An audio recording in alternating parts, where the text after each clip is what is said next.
Hello and welcome back. As you may recall from the previous episode, we cut off a piece of the Agrarian cartel, and our vassal down here has been having some very serious stability issues. He has basically just been having a very difficult time actually staying one empire. And as a result, we've had to put down a few of his rebellions, and I wouldn't be surprised if there were a few more on the horizon as well. We're also upgrading our fleet to take advantage of some of our new technologies, and our construction ship is still busy as can be. The other thing I wanted to do this session, now that my fleet is finally getting big enough, I'm going to split it into two different fleets, and the idea behind that is I'm going to keep them together until the big fight. I believe I've mentioned it before, but most wars in this game end up being one very large fight, followed by carpet sieging the entirety of someone's empire. And so you still need to have your fleet in one big ass pile for the fight, but then having it already split up will make it a bit easier for switching over to the carpet siege phase. For the technologies here, I think I actually want to go with the power hub. We're still quite a bit below our fleet cap, and we'd like to resolve that. And our sector, of course, is still doing very well. He's got plenty of spare resources sitting around, and he's making more than enough for himself. A lot of what he was spending was because I gave him a whole bunch of new territory that used to be that used to belong to the other sector, so I think he's developing that, and we've built a few new colonies somewhat recently. I'm actually going to go ahead and add all this new territory down here to this sector as well, just to get that out of the way. Some peace has happened. The Lavis autocracy, I don't think they lost anything.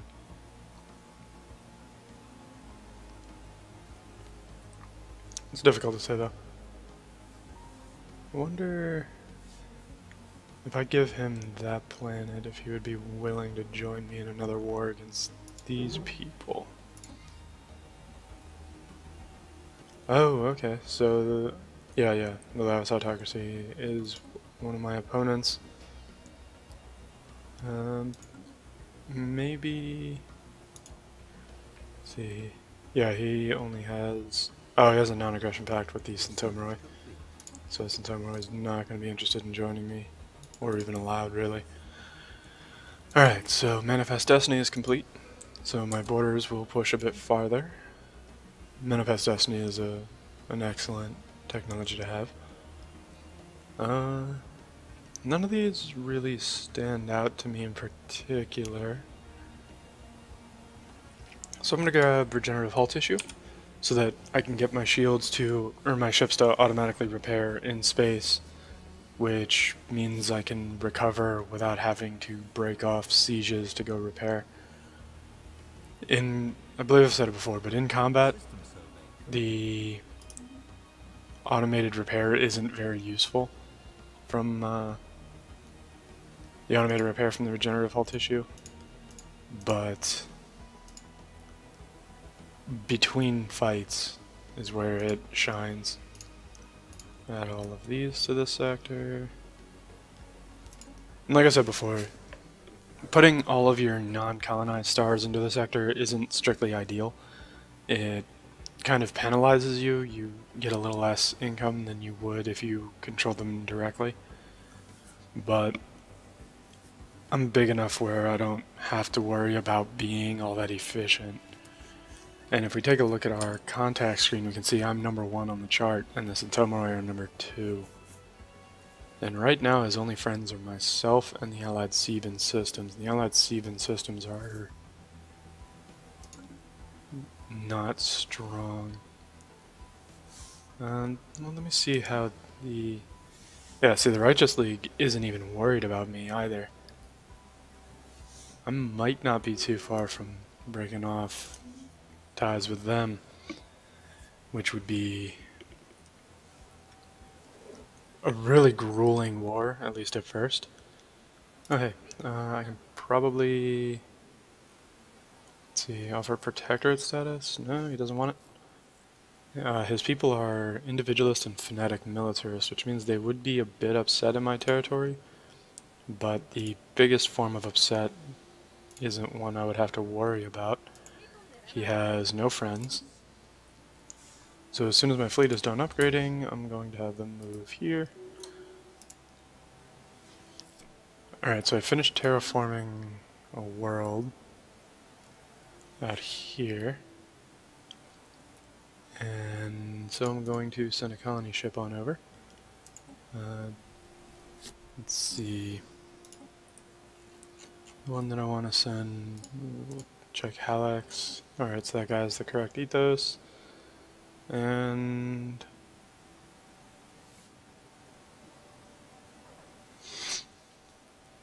I think I actually want to put it here.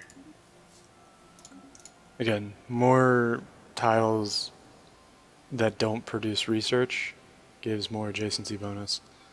And overall is a bit better. By putting it in the middle tile here, it allows me to get the adjacency bonus on both of these farms. Or well, it allows the sector to. Whether or not it's going to, I have no idea. I'm not going to hold my breath, but I have given it the opportunity. And the rest is on the sector, not on me. So, do the colony development part, because I have not been keeping up with this. Although my planets have all been spooling. I just have so many of them. Ah, rebels. My fleet is 93% upgraded. And we'll get my transports into position. Upgrading into, or dividing into smaller fleets will also make it easier to distribute them for upgrades and get that taken care of more quickly, which is also an important thing to be able to do.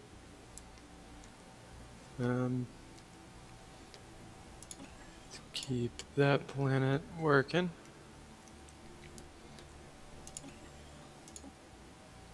Ships upgraded. Construction complete. Alright, so now my fleet is upgraded, and you can see it gained quite a bit of power. The new weapons and the new FTL working out really well. Found some pre-space flight.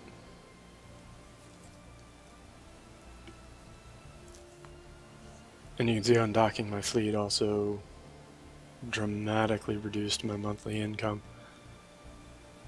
which tells me I need to build more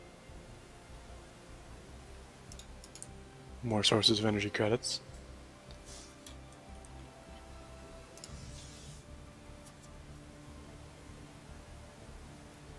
And let's see how the fight down here is going. It is not going well for my minion. I'm going to wait for them to get into warp.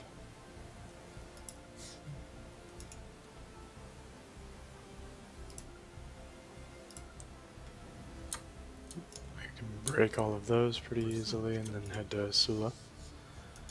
So now I have the Power Hub 2 unlocked, which is going to kick my energy generation through the roof. The UV laser is a 7.5 and the red laser is 2.5, so I think the UV laser is actually a prerequisite to a technology that I need. So I'm going to go ahead and research that, since it's also pretty inexpensive.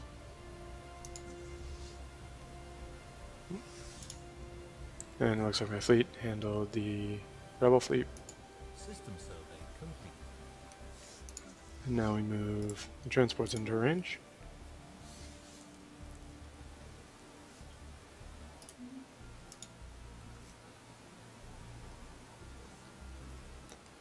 Also, now that I have the power hub too, I have something to build on all of my planets. So many rebels.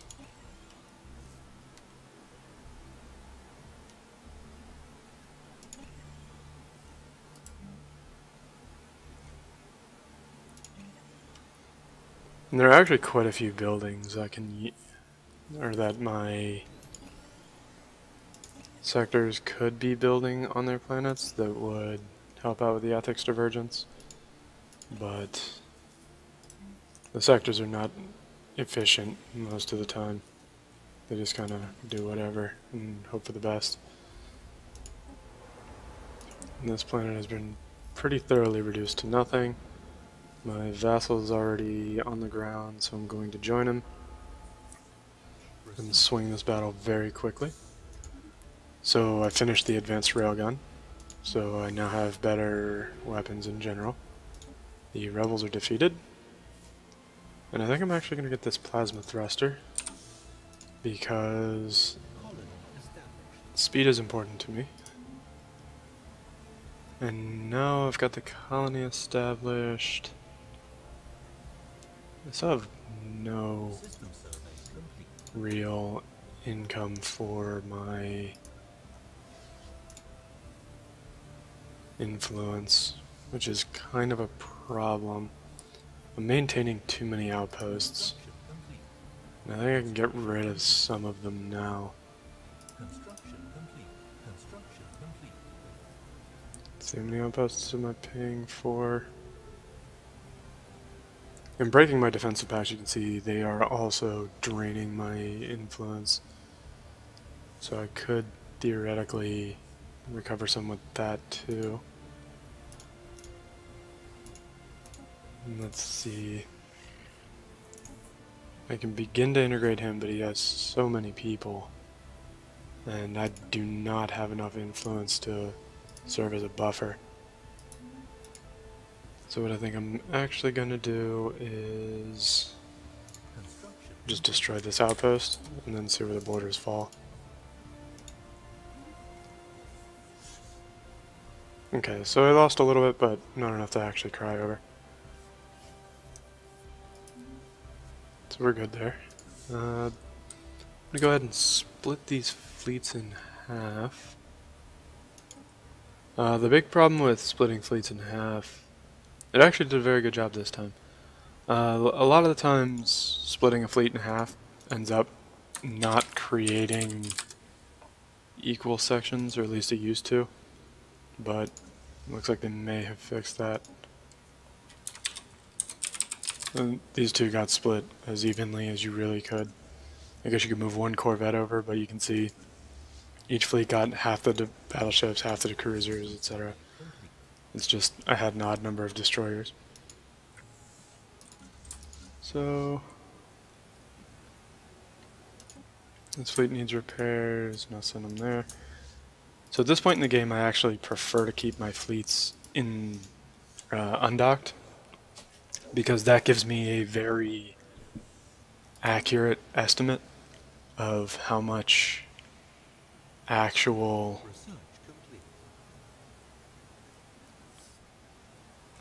what's the word for it? Gives me an idea of how much actual budget I have available. Ah, there we go, the kinetic battery. That's another weapon I was waiting on. Yeah, I'm gonna go ahead and... Yeah, I'm torn. Yeah, kinetic battery it is. The kinetic battery is one of my favorite weapons in the game. And it's essentially a large slot weapon that behaves about as well as an XL. It's the longest ranged large slot weapon in the game, and also offers all around really good statistics. Let's see, power plant and another mining network there. Trying to keep these planets busy because internal development is still very important. Right, I didn't get a chance to grab the Fleet Academy yet, so I can't build the spaceship or the spaceport sections that I really want. But that's alright. My engineer died. So we're actually going to grab this guy because he's resilient. And because we don't have an abundance of influence, recruiting fewer scientists is a pretty good way to save a little bit. And I actually don't need this area either. I think I can get rid of this outpost as well, and then just let the borders fall where they want. I'm feeling like it might be time to consume Centomeroi before long.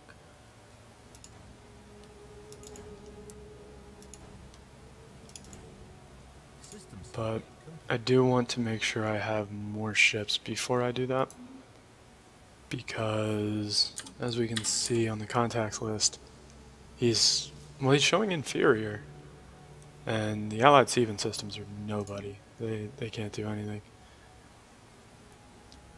So I think what I'm actually gonna do, yeah, see, he doesn't want vassalization because of the difference in power. I'm gonna break the defensive pact just with the Allied Seaven systems, which Transmission. he now wants a non-aggression pact, which makes sense.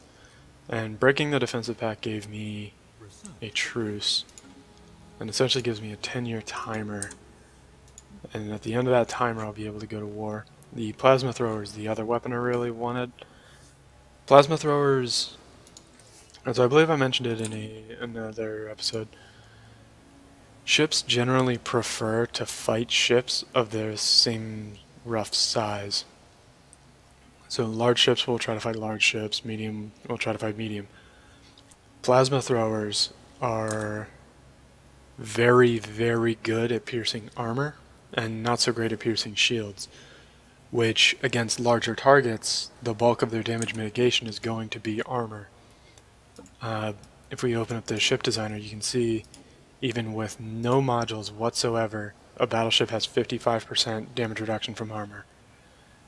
And so you're going to have to deal with it one way or the other. And so plasma weapons on battleships generally do very well. But the kinetic battery, because of its range and its alpha strike, tends to do just as good, just as often. Construction complete. Construction. And you can see Construction complete. the kinetic battery's average damage is massively higher than the plasma thrower, although the kinetic battery also is a higher level weapon in general. Another hug box kind of guy. It's frustrating. Alright, so now we've got some more ships. We're going to expand the first one.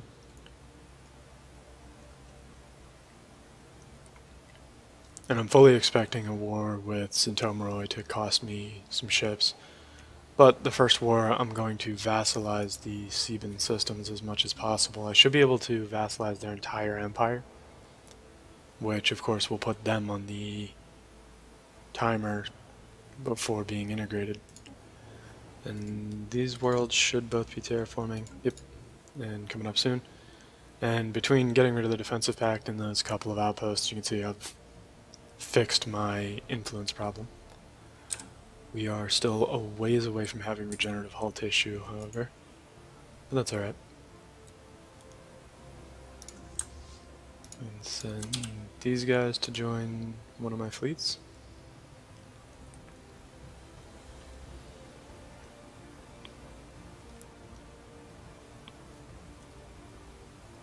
And I was gonna take these guys. Yeah, I think I'm gonna go run over them real quick. So we'll park there first.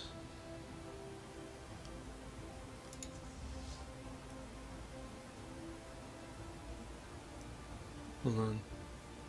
Who doesn't have warp drive 3? My destroyers. Did I not update them? I did not. Well, alright.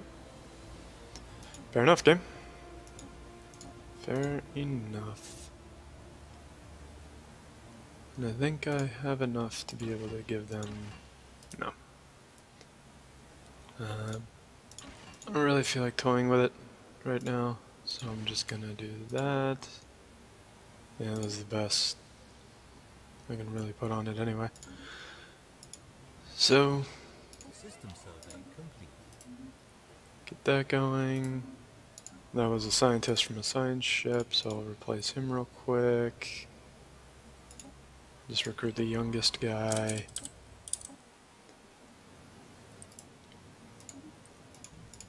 Have him assist research. More rebels. His rebels are getting out of hand.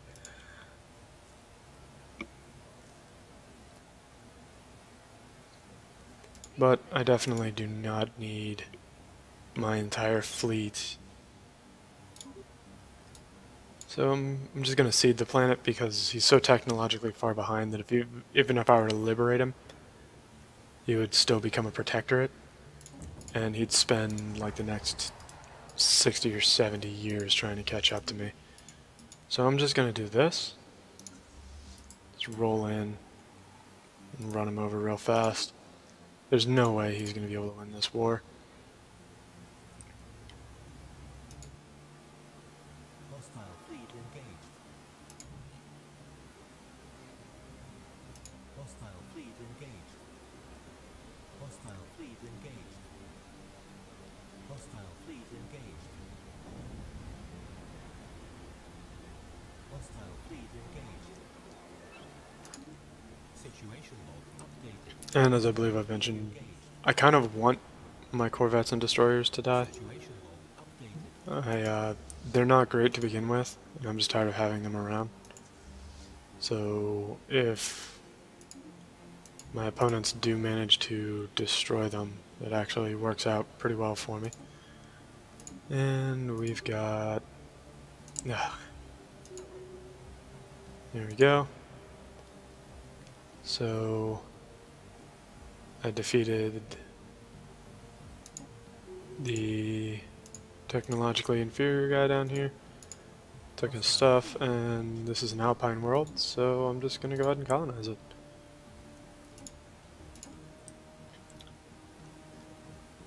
Situation log Yeah, updated. and grab there.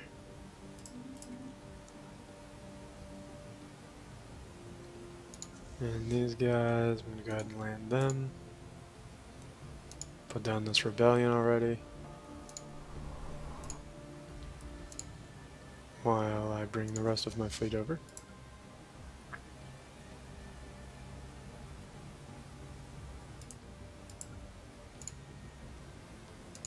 Yeah, the yet another rebelling faction popped up in the middle of this rebellion. System survey This guy just cannot manage his empire.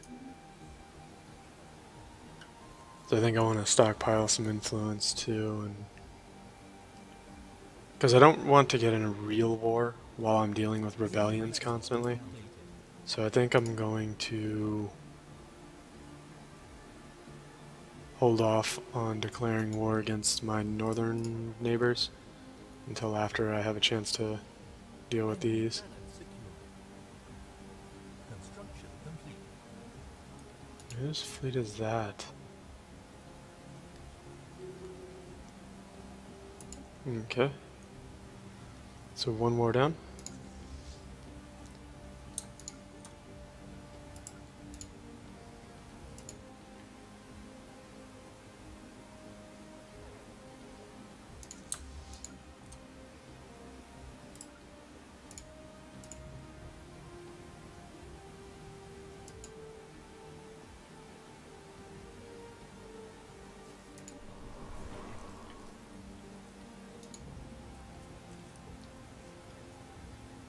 Research complete. Constant rebellions. It's pretty insane. So now I have the plasma thrower. I am gonna go ahead, I think, and get the shield capacitor.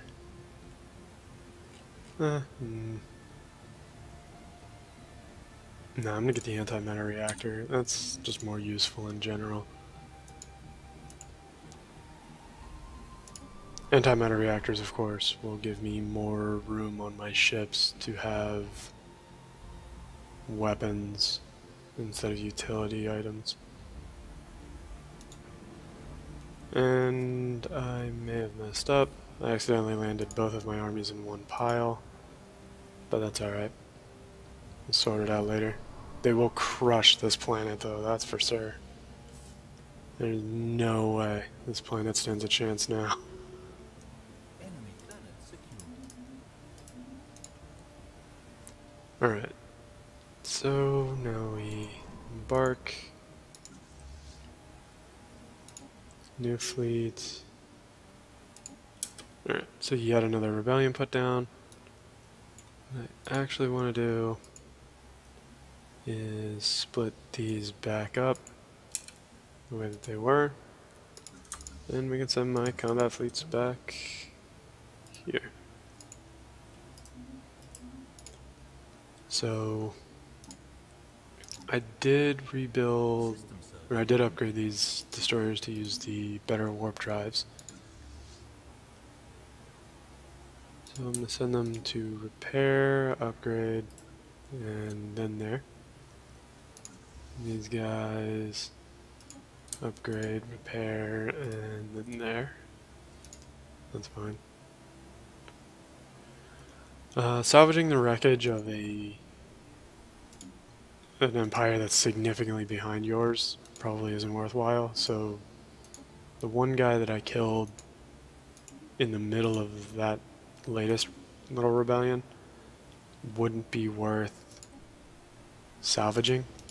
I would lose money compared to the cost of, or compared to what my scientists would generate by just assisting research. I would lose money, or lose science rather. It's just not productive use of my time to actually go salvage his wreckage. You'll also notice that you can have multiple fleets with the same name. Upgraded. It's a useful thing to keep in mind. Colony established. Alright.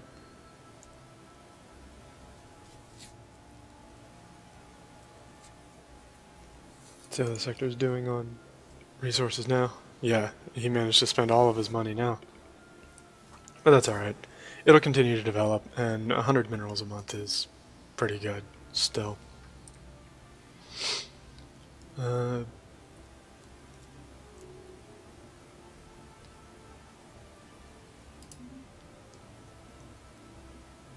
Let's see. Yeah, I just need to let my influence accumulate. And I said that a few times, then I go and settle a few colonies. The big problem is there's still a few things I need to do. I need to get big enough by myself to rival the Righteous League. And the Righteous League is just gigantic. It's all of the purple places. And I am not currently big enough to do that. But fortunately, the Righteous League doesn't really care about me because I've outlawed all of the really nasty things like slavery and all that. And I'll just research these guys. I don't even know who they are. Crystalline entities. Situation log updated. Crystalline entities are pretty nice. They give some decent little benefits. Another fucking rebellion. Special project. This is why you don't get to be a sovereign nation.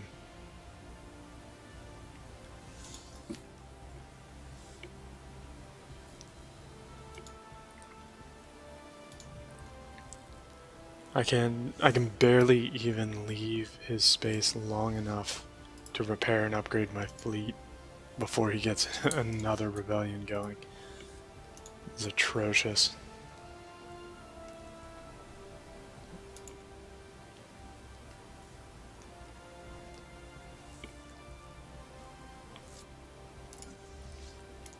And he's had so many rebellions that he can't even fight them anymore. They're able to just run over his fleet now because he only gets a couple hundred fleet power before another rebellion triggers. It's It's pretty amazing. I've never seen anything like this. This is the most atrocious I've ever seen the rebellions. But we'll put these down. We'll continue to save up some influence. I think right around the time I get 200 or so, I should be good to deal with this guy. I'm going to be losing a little bit per month, but not enough to actually have it be a problem.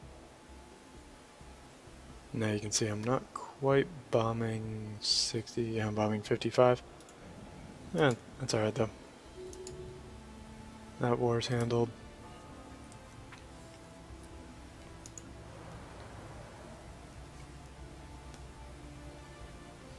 And what is it about these people that are making them so mad?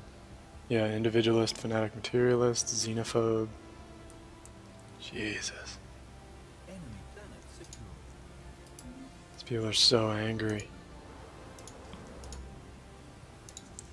And yet another rebellion put down, just in time. I'm gonna go ahead and insert a break in just a moment. What is he bombing? Oh, primitives. Colony established. And people are terrible. But, thank you for joining me, and, I hope you're enjoying. Have a good one.